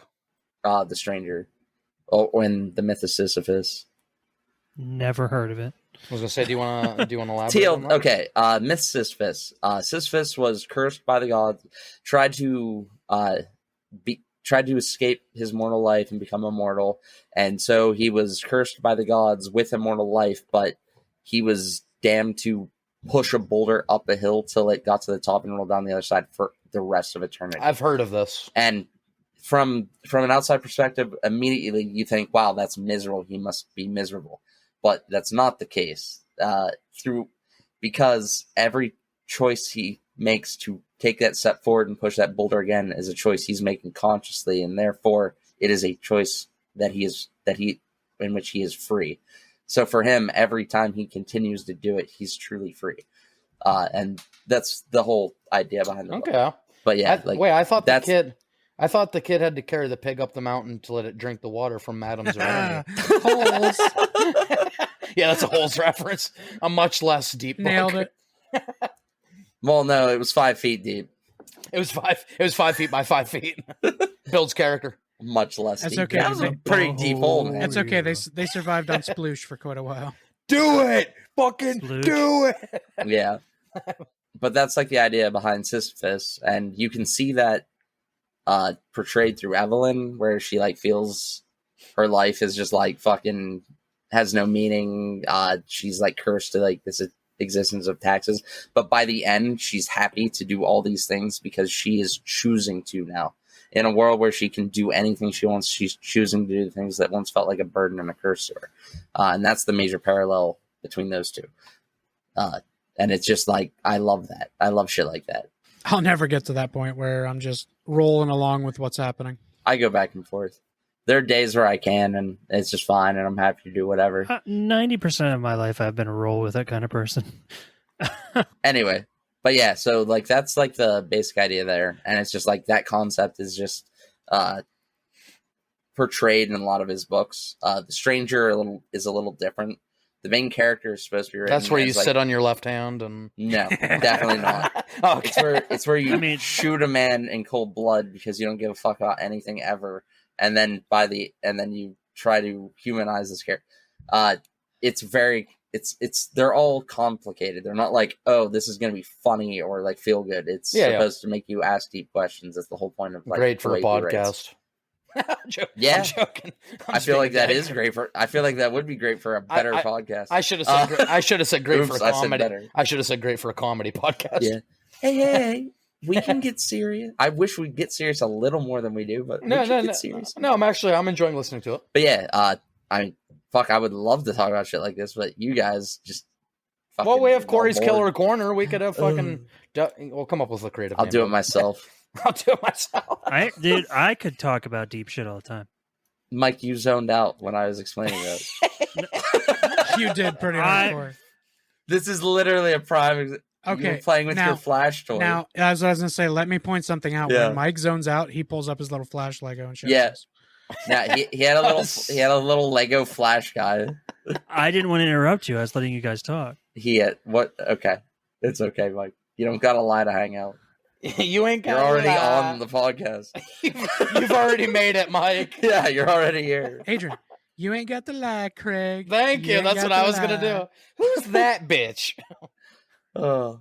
But yeah, I feel ridiculous if we didn't at least briefly touch on that when we were talking about this movie because it was so important to like the overall arching story. But yeah, Mythos is just the big one. Doug, listen. I know you can go off for 4 hours. That's why I told you to elaborate because I wanted you to speak on it a little bit. You know, yeah, that's why. Otherwise, I would have moved on. Yeah, that's why I'm stopping there. I think I gave you Right, an explanation. I wanted you to talk about it a little bit. And I even drew the parallels to F. You goddamn genius. And I'm happy I got to do that. So other Oscars that this movie won. Yeah. Oh yeah, that's what we were Because talking Mike about. doesn't know what just happened. Well, no, I know. I just Mike, you don't got to lie. I zoned out when you were describing the book. Yes, but You ain't got the lie, Craig. what do I do with my hot dog fingers? I don't know what to do with my hot dog fingers. Shove them in your mouth and shut Definitely the fuck up. don't stick them in your own mouth because I think that might be questionable. That might be the grossest scene in the movie. Well, if the hot dogs are their sexual organs as well, Are they though? Are they? I mean, That's they're- never they're like- specified. They're like making love to each other's faces. they at the shoot- end. It was like an Condiments. analogy. Not Yeah, they're an not shooting analogy? condiments at the end. They're dancing in the living room, an shoving analogy? fingers in each other's mouth. Nah, maybe Is that like analogy's not the sexy right time? word. I think so. I think so. An analogy? What is the analogy? That might not be the right word. I meant. I didn't catch anything. It just happened. Like I know I give you guys hard times over words and stuff. But that was a huge mistake. No, I Mike, don't- please, how Mike, is it please, analogy? Mike, Yeah. gap that bridge. What is the analogy to It's- hot dog fingers in the mouth? But, he said, like, I think it's like they're trying to like it's an analogy for Sucking sex dick? without showing. Yeah, because it's a comparison between two things, typically for the purpose of explanation or clarification. I think analogy actually works there. I'm sure Mike just pulled that out and didn't look that up. Totally knew the Yeah. definition in the top of my head. No, He said in the top of my head. In the top, yep. Not It's up here. It's not over here. no, it is. It's 100. I think it's definitely a sexual Here, analogy. Mike, They're Mike, trying to- I'm gonna help you because I could it's say not that. an analogy is close, but what you were looking for was metaphor. Well, it is a figurative. You're a metaphor. Ooh, Doug, he just fucking roasted you. It's an allegory. It's okay though. Yeah, it's an allegory. It's a thesaurus. You wouldn't understand. It's a thesaurus. There's symbology. there. Mike, is your name fucking Merriam-Webster? Because you got definition, bro. I might look like a fucking slow fifth grader when I'm writing things out in text, but when I talk, I definitely come across. Much Yeah, more Doug, you are the intelligent. most fucking. Like, if I just knew you by text, I'd be like, this guy's a fucking idiot. It's probably jarring to talk to me for the like you don't let me in-person in, ones. Taco. I'll fuck you dead. Yeah. That's pretty much how Doug talks. Yeah, In text. I don't fix my grammar. I don't fix my misspelled words. I don't change grammar. I don't even like. You guys capitalize meet things. podcast? Corey, are you dying? I'm just waiting. Oh, Corey, what other Oscars did this? If I also talk, we're never going to get back on the rails. So Holy fuck! Did you just tell us about the Oscars? This is man? great. I am This- trying, motherfucker. Hey, if anybody's watched this movie, it's great that this episode's going this way because this is what the movie does. Yeah, this is the part where we're just fucking And- four idiots recording ourselves for some reason. In another universe, we've already gotten through the Oscars. In another universe, I would have really liked to just read the in Oscar another winners with you. another universe, we're not struggling for downloads. in another universe, we're making money. Whoa! Don't In another lie to universe, us. this podcast doesn't even exist. There has to be at least one fucking universe in the multiverse where we're successful. Yeah, it's this one. Jesus, Sad that sucks for commentary. everybody else. Yeah, fuck, man. I did If this is double glass. if this is the most successful I could ever be, I'm pretty sad. No, I mean I love doing this for all of our great listeners. Good. So the Oscars. Okay. The Oscars, we already talked about film editing and original screenplay. But then, we kind of talked about this. The Best Supporting Actress went to Jamie Lee Curtis for Yeah. Deirdre. I just want to say I love how we're 17 minutes into this and Corey just got to the third Oscar. Hour and Because 17 minutes. no, I mean we paused at an hour. Oh, right. Well, maybe it's your fault. Shut up. Maybe it's Maybelline. Maybe it's God Maybe it's- damn it. Maybe it's methamphetamine. Oh god, Whoa. it's definitely Whoa. methamphetamine. Whoa. Keanu Reeves.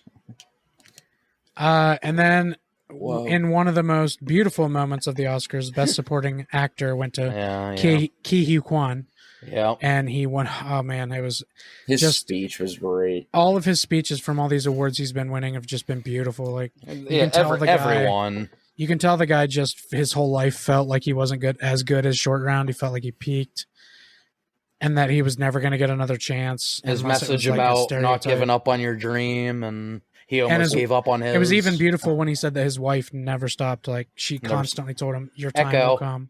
Yeah. You know, which is a giant difference from like, you know, Burnham saying, "Don't follow your dreams. You're an idiot. You'll never be famous. Never. You'll never be famous. I shouldn't be." Like, They say everyone gets 15 seconds. 0, 0, 0. 30 years. 0. Who was that, Corey? I'm sorry, I didn't hear what you said. Remember they say like, oh, that's Daniel Tosh. You'll never be famous. yeah, They say everyone gets 15 seconds of fame. 0, Oh. 0, Oh, 0. yeah. 30 years. 0, 0. Zero. Yeah, He He says- said that's he an says average. It's an average. It's not each person. that's funny as fuck. Holy shit. And he's right.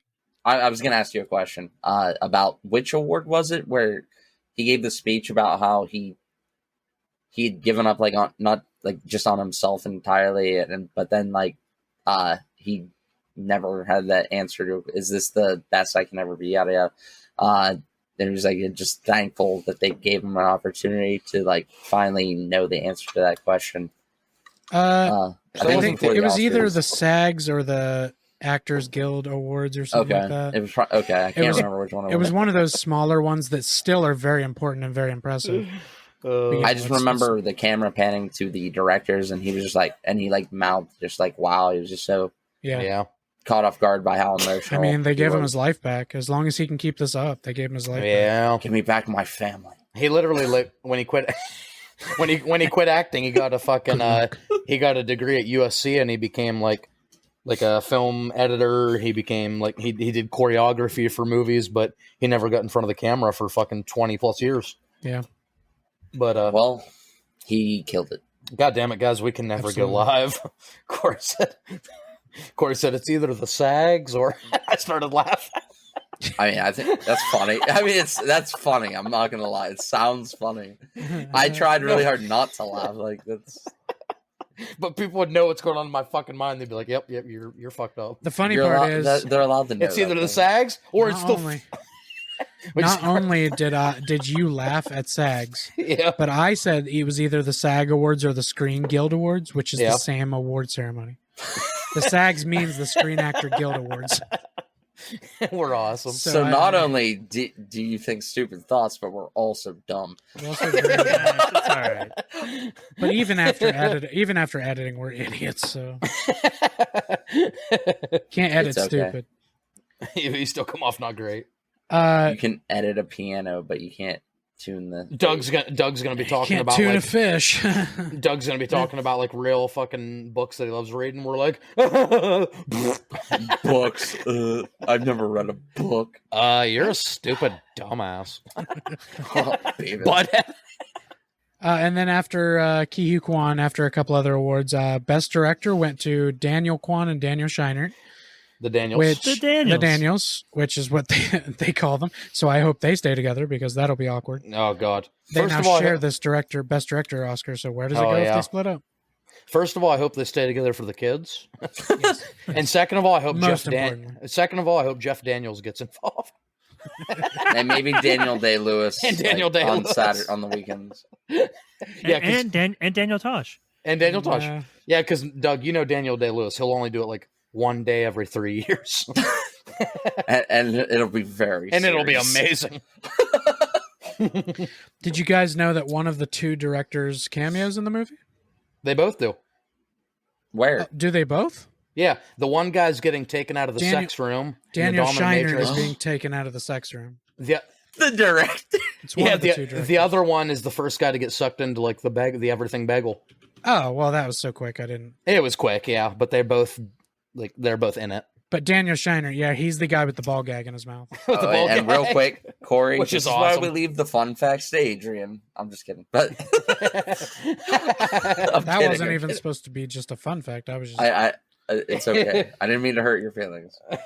I never meant You to did hurt. great. You did great. I'm sorry, You're doing Mama. great. You're doing great. We're all doing great. That's so condescending. It really was. Is he patronizing me? No. I just don't think he understands what you're saying. I think No, the patronizing is what we plan on doing when people pay us. For only $1. That's funny as fuck. Listen, it's easier to get 50 people donate $1 than one person donate $50. It's true. True. Yeah, but $50 all at once sounds good. Yeah, it does.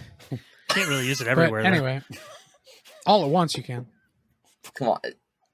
You so after the directors won, they go on to the big awards. The best actor we just talked about went to Brendan Fraser. Very very much deserved it. Oh yeah. Has anybody seen The Whale besides me? No. Enough of it to know he deserved that. I just saw his eyes when he got the award, and it was like the most human look I've ever seen a fucking His actor eyes have. on stage looked like half of his eyes in that movie. That It's is honestly, It looked like part of him was actually fucking alive again. you know, these 2 years of the fucking Oscars have really been a complete 180. Like last year, the whole story was fucking Will Smith slapping Chris Rock.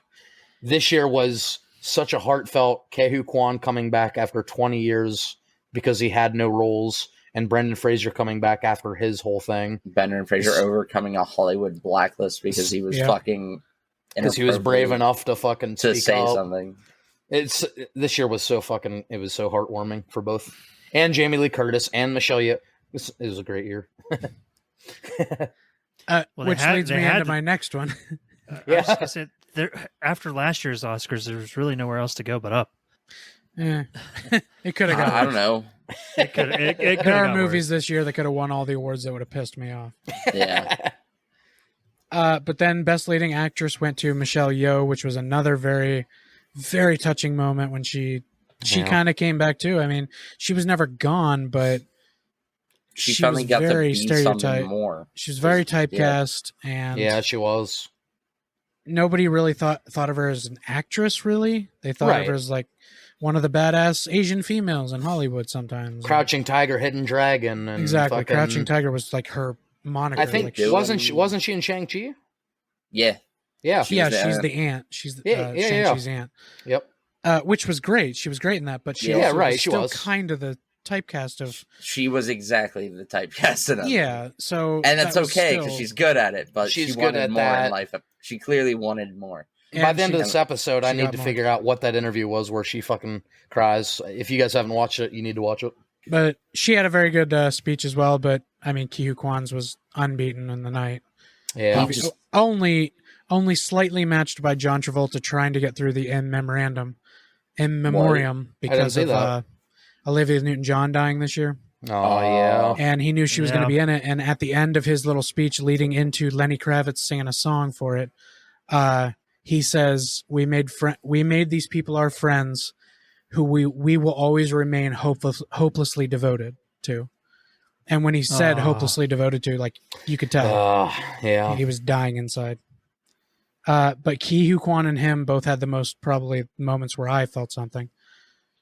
But then, of course, end of the night, they're trying to figure out what the best picture is. It won best picture, and that was the big one. Like That was the big one. I wanted all the actors to win individual ones, but I wanted this movie to be the best picture of the year. I really did. Well, I'm glad to hear you say that. See, it's kind of like how you guys would have liked God of War Ragnarok to win Best Game of the Year, but it wasn't, so it didn't. So But it won all the other awards. You're saying Everything Everywhere All at Once wasn't the best movie? No. I was just taking a chance. Well, then your to point show you sucks. God of War won every fucking award except the Best one Game that of the Year. mattered. Except the one that But mattered. Everything Everywhere at Once won all the awards plus the best. Yeah, which is just like, holy shit. Doug just wanted to shit on Oh, yeah, I just had to. You son of a bitch. It didn't win best costume design. Yeah. Wakanda forever won that. And here's what I will say. 100% I can say without a doubt that Angela Bassett deserved this Best Supporting Actress for she her could have. character in Yeah, Wakanda Forever. she easily could have won it. 100% deserved it. I'm glad Jamie Lee Curtis won. I'm happy for her.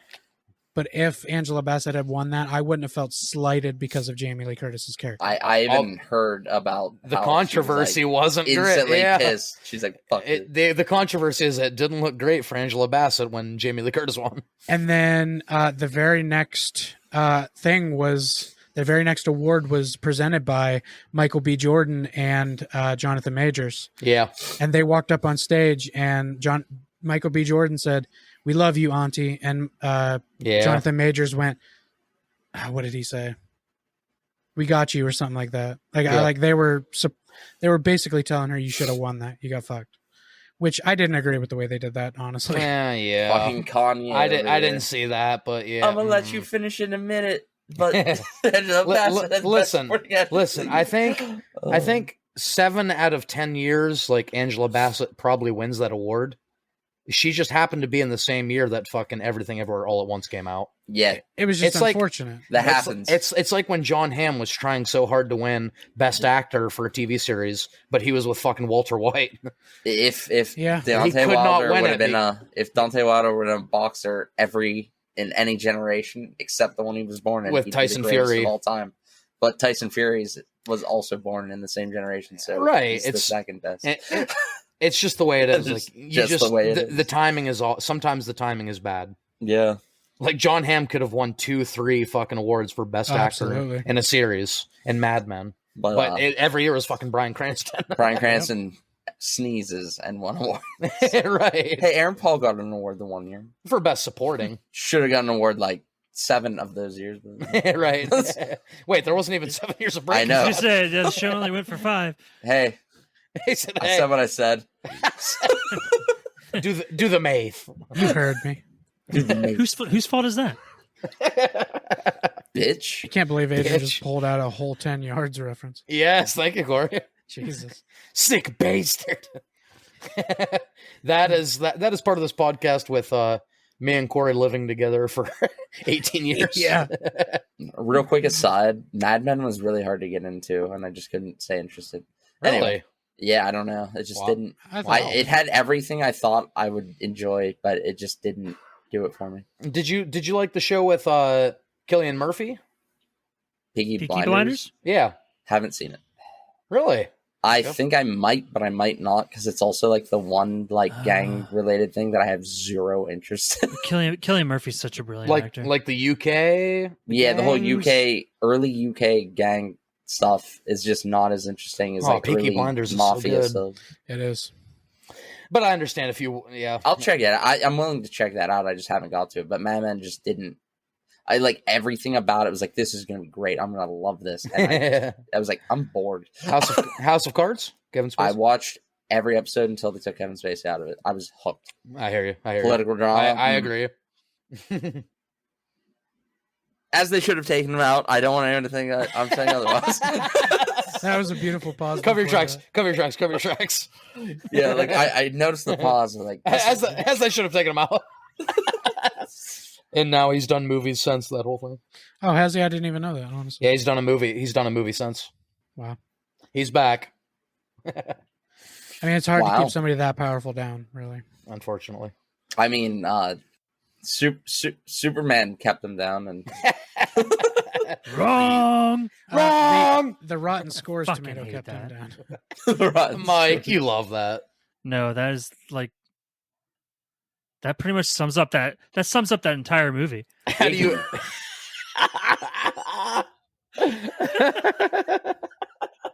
Well, we've got a lot from Mike about his thoughts. I'd like to hear some from you guys though. No, Doug, actually I wanted to ask you a quick question real quick. Because we talked I wanted about to ask you a question. No, you. Mike, you asked me. Mike, do you have any questions? You want to ask? Can I ask you guys a question? No. Hey, what's your question? I'm kidding. Mike, we've asked all your questions. You're done with this podcast. All right, guys. Well, that's going to do it from here at Culture Shock. Mike, I'm going to bed. Mike, go ahead real quick and say Everything Everywhere All at Once is awesome. No, he said he had a question. Yeah. Don't you get the joke? Mike said he was leaving. Yeah, I said know. It's awesome. It's okay. Never mind. No, Doug. I actually didn't have a question. Oh, God No, damn it, Mike. Here's where I thought you were going, Doug, though. When you talked about like how this movie kind of, how you see like similar points from like two of your favorite books. I thought you were going to say two of your favorite movies, because I see elements of all this. This is a completely like original movie. I see trace elements of Her awakening scene had to have been slightly inspired by The Matrix. And if it wasn't, then I'm I've never seen any movie before. I see elements of The Matrix. I see elements of, time travel. Of course, you can say Lazy, Back to the Future, which are two movies you fucking love. I've heard people say Rick and Morty elements are in here. I don't know if you guys agree with that. Okay, so I've actually been rewatching Rick and Morty just super recently, so I think I see where they're going with that. There's multiple universes and the ridiculousness aspect of it, like about how like there's just infinite possibilities out there. Hot Dog Fingers World is definitely something that would be in Rick and Morty. Like Rick and Morty is a world where gophers live in humans' asses. It's like that's just where they live. That's where everybody lives. Like there's a world where chairs are people and they order humans as like pizza. Like it's and that's not even made up off the top of his head. That's like literally that's a legitimate thing. Asian with extra white with on half or something. Like I can't remember what the line was, but yeah. So like I see that concept, but I think the comparison ends right there. Okay. Yeah. And people wanted like just because it has like a concept that it's shared doesn't mean there's a comparison that needs to be made and oftentimes shouldn't be made. But people like to try to force everything to be. Oh, of course, that's what I say. You go down that road, then fucking nothing's original. Exactly, which is why I don't even like entertaining that for the most part. But the Rick and Morty thing, I can see to a small degree. If you're going to go completely down that road, you can even say that this movie's exactly like Big Daddy, because Big Daddy, there's a laundry scene. See, it's just like Spider-Man 3. That's if you really true. Think about it. God damn it. I knew Adrian was going to... It's just like that moment when Ross and Rachel are in the laundromat. This is pretty much that. See, this is how the laundromat got started. They were like that in the beginning. Anyway, but if it wasn't for Friends, Everything Everywhere All at Once would never happen. In fact, if you want to see the prequel to Everything Everywhere All at Once, just watch Friends. Watch season 2, episode 3. No, actually, don't know. The one with the laundry is probably called. Watch like season 3, episode 7, Rick and Morty. You'll understand this movie. I know Corey knows what episode that is, but a little more off. Mike will know here in a second. Yeah. You every time I fucking edit, I hear Mike's the Rick Lantis whatever. Oh yeah, that's like my favorite episode from that season.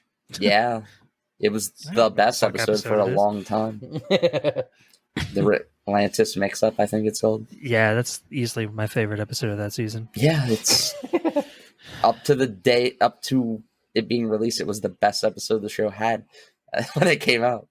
Yeah, probably. Adrian. Back to what you were asking me. Yes. You seemed like you had more to ask. No, not really. The Matrix thing, I knew you were going to ask me. Oh, of course, yeah. Because I thought the exact same thing. Like, I feel like getting back up and just suddenly being like, fucking, I'm God. The Matrix. God mode enabled. The Matrix parallels to me are like when they're in the IRS building, like he says, you can either turn right here and go in the janitor's closet. Yes. Or he says you can either go left to your meeting. Scheduled appointment. Yeah, or you can go right to the janitor's closet. That's kind of red pill, blue pill kind of concept. It's also when he's leading Neo around to get away from the agents. Sort of, yeah. Yeah. Kind of telling her the direction to go in the office building. Right. Oh, when he's giving them directions. Yeah. Yeah. Yeah, and then you have like the how you can kind of just like learn things that fast, but we're like in Matrix, it's something they can fucking download into your brain. Do you know how to drive a Black Hawk helicopter? I do now. Yeah, but here it's more like kind of a multiverse, like another version of you. You just have to do something way weirder than stick a rod in the back of your head. Yeah. I'm not gonna lie. I think I like Everything Everywhere All at Once is way better. Like you have to do all this weird shit, and it's like you're taking. Hold on. All right. Hold on. This could be big. Mike, Okay, do you I like... actually had something to say about. Okay, keep that Yeah. in mind. But I just, after Mike's statement, I want to ask this. Mike, do you like Okay. Everything Everywhere All at Once more than The Matrix? Yeah. Whoa! Is that big for But- Mike to say? I mean, I but- just... Actually, I That's guess I big never knew. for The society, I Matrix, think. The Matrix is such a fucking cult. But Like, it's I would- it's such a part of our society. I'll watch The Matrix again. Okay. So Matrix is more rewatchable for you. It's Yes. also shorter and more digestible, so I guess I see that too. Does The Matrix have Rakakuni? No. Well, I no, mean, that- have you seen The Matrix 4? I have not. kinda- It has Barney Stinson. That's I true. mean, that's a selling point. Mike's like, I'll watch it. I'm We'll do a in Matrix already. episode one day, and again, Mike will be the last fucking person to watch the movie, like Have he you ever always is. When's I've the seen the how- first three.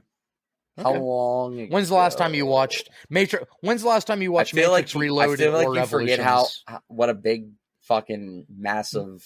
Mess. Good- the No, last no. movie The is. first movie is so fucking It's amazing. good, and like the good Yeah. moments are so fucking It's good. amazing. Like I don't know if you're giving them enough credit right now. So I feel like it's been a while since you've seen them and have forgotten how good they are. I mean, it's Doug said, "Say good things about the Matrix." it's probably been at least 10 years since I've watched any Matrix movie. Yeah, you gotta rewatch that. I've seen it 10 times at least. What? Since you've seen it last. That's like me saying it's been 10 years since I've seen a Back to the Future movie. What? But Yeah, you I did know. say That drove me I did nuts. say that. And what happened when you rewatch it? I God, love this is a great them. movie. I love them. I even love Back actually- to the Future 3.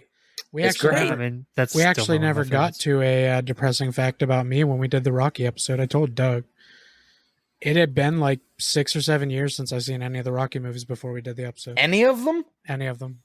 I just hadn't watched them in a long It time. it had actually been about 7 for me. Ah, I fucking I hate you guys. didn't realize it. I lived in Pittsburgh the last time I marathoned the Rockies. Wow. I And watch I always watch them all at the same time. I watch Rocky 1 through 3 at least like every couple years. I just used can't to believe you'd see when skip it was on 4. like Spike TV or whatever every year when they did that marathon. Yeah. But since I've lived out on my own, it's been a lot less frequent. I'm actually the same. Now that you put it like that, I actually like. As much as I'll never fucking have cable or dish or any of that bullshit again because I tried to Right. watch TV one time in like the last like fucking Yeah, it's 7 awful. or 8 years, and I couldn't get through 5. I literally 10 minutes and I was angry and had to turn it off because it had 3 commercial breaks. I kind of get that way too because they commercial every 5 minutes on everything now. And then I looked it up and I found out a lot of stations play their shows at 1.25 times playback speed so that they can fit more commercials into an episode. Really? Yeah, and most And- the average person would never notice. And commercials are just so stupid nowadays. They So always they're not were. even entertaining to watch. No, they're actually way funnier in my opinion. Eh. I don't think I've actually seen commercials in a I long think they just time. Ads on you the watched the internet. Super Bowl, didn't you?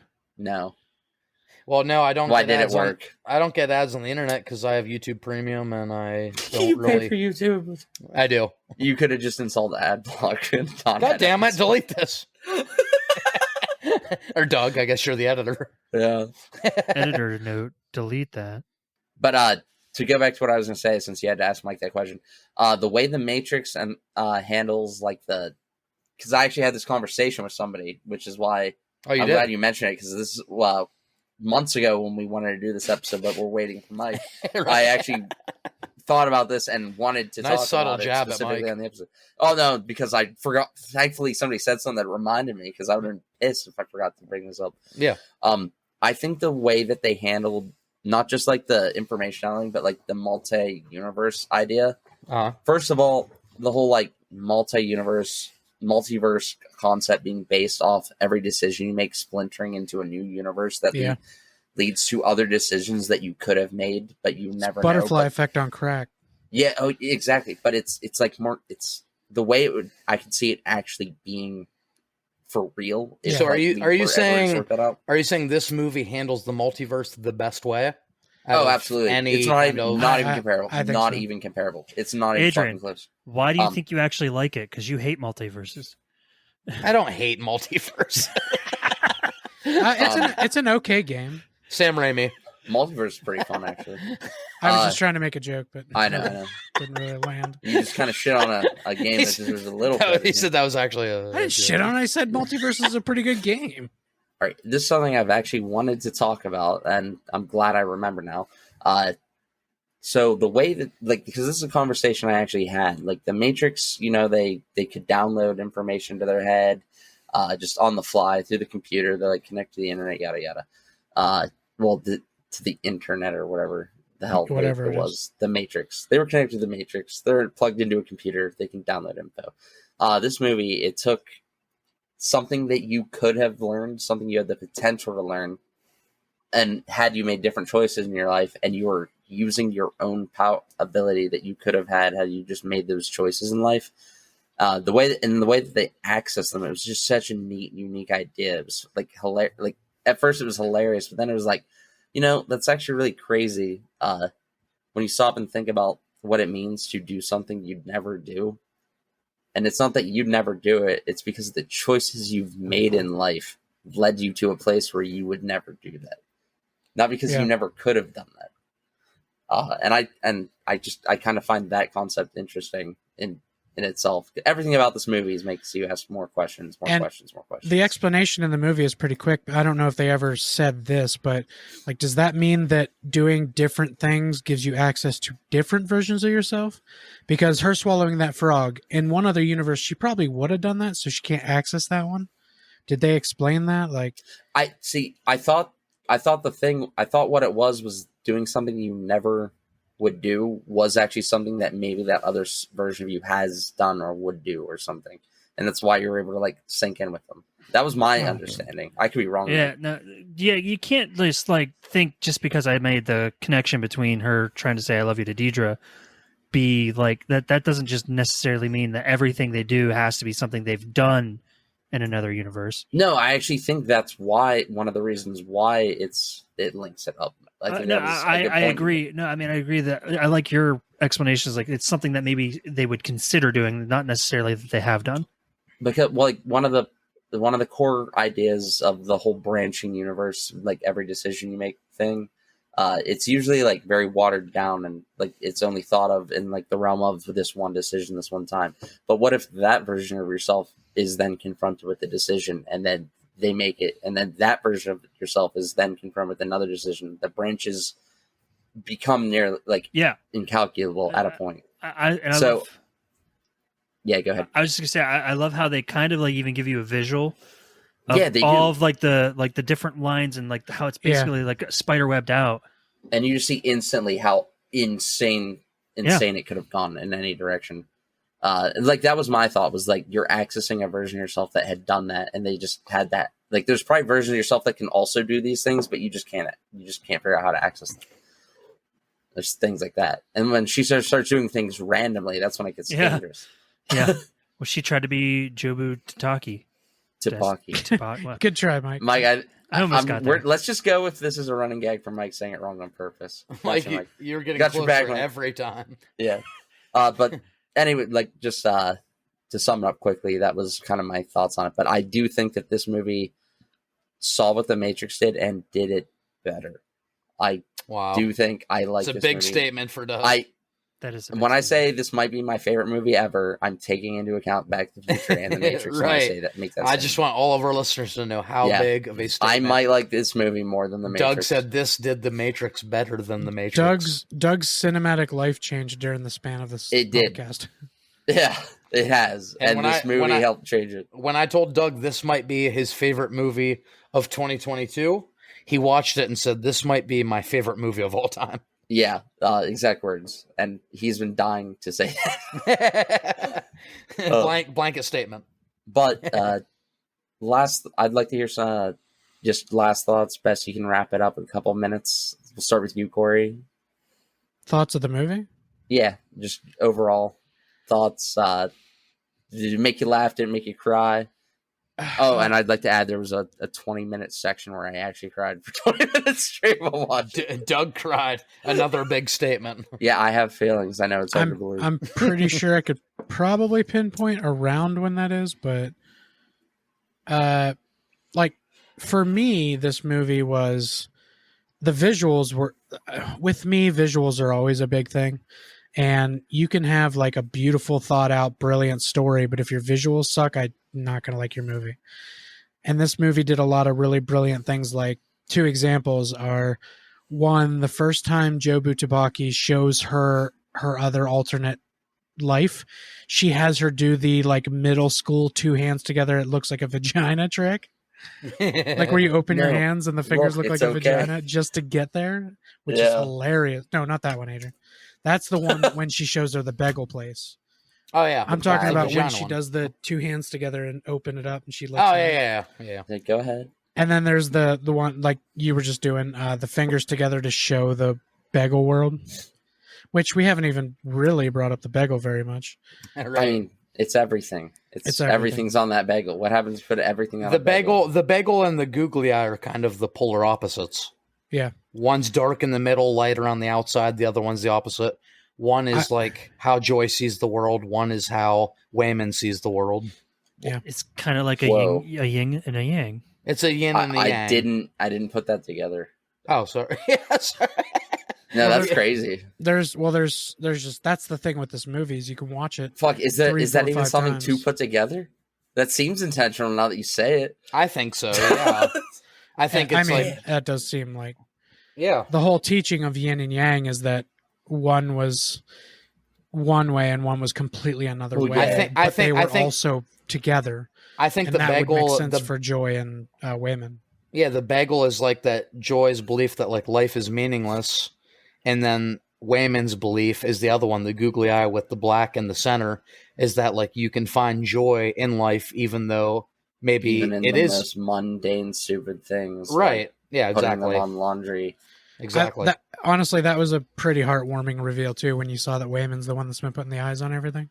yeah, Which, Yeah, I mean, you love kind of that. already figured that, but when she's having all those flashes at the end and it shows him putting eyes on it and getting caught and running away, it was Wayman's kind of Wayman's such a good dude. I fucking love Wayman. How'd you convince her to let us go? I just asked. I just talked to her. I love Wayman so much.